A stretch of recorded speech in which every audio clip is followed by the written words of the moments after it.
Ito na ata ang pinakamalungkot kong journey pabalik ng Pilipinas. Maaga tayo dito sa Damam Airport and this is King Fahd International Airport. Ang flight natin ay 4 AM ng umaga papuntang Dubai kung saan may almost 3 hours tayong stopover doon pag uwi ng Pilipinas. Sapagkat iniiwasan natin na malay tayo o maghabol sa oras bago ang ating flight.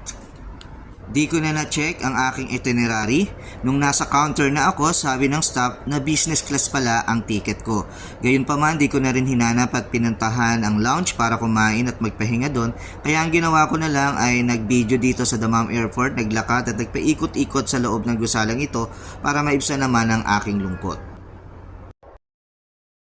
Naka-boarding na tayo papuntang Dubai para sa connecting flight pauwi ng Pilipinas. Almost 3 hours ang ating stopover, kaya doon tayo mag-uumagahan. Ayan, nagbo-boarding na tayo sa eroplano ng Emirates pauwi ng Pilipinas at ito yung mga eksena habang sumasakay tayo ng eroplano.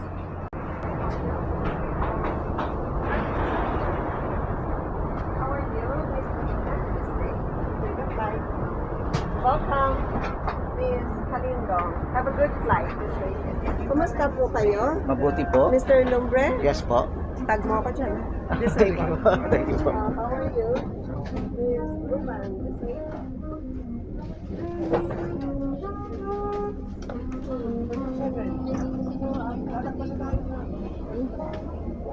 Dito ba? Uy, dito ako 6. Yeah, dito kayo 6E. 7. Good morning. Good morning, ma'am.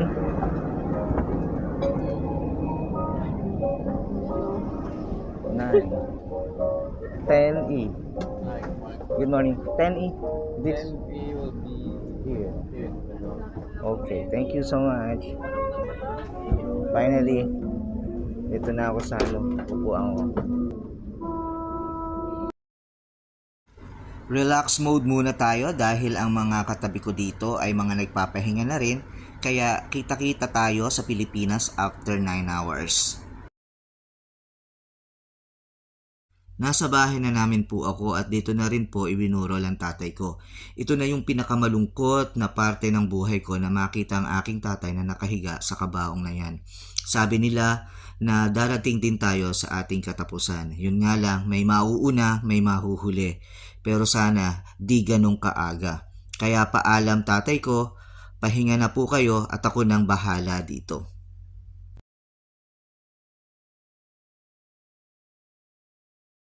Naihatid na sa huling hantungan ng aking tatay, kaya babalik na ulit ako sa lugar na ako'y may pakinabang.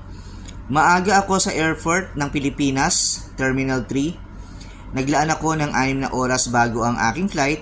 Naglalakad ako dahil naghahanap ako ng pwede kong makainan dahil inabutan na naman ako ng gutom.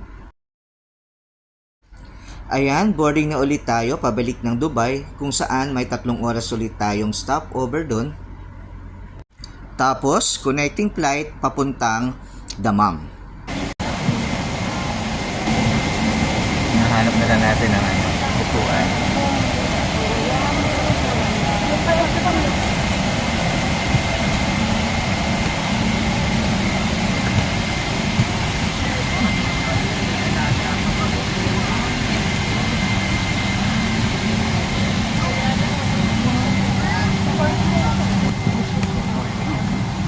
Nakaupo na tayo sa eroplano and ready for takeoff na tayo papuntang Dubai Airport.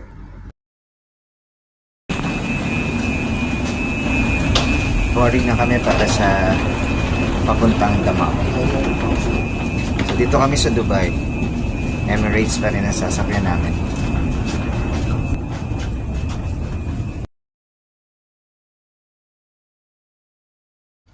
Kaya after 1.5 hours po, kita-kita po tayo sa Damam Airport.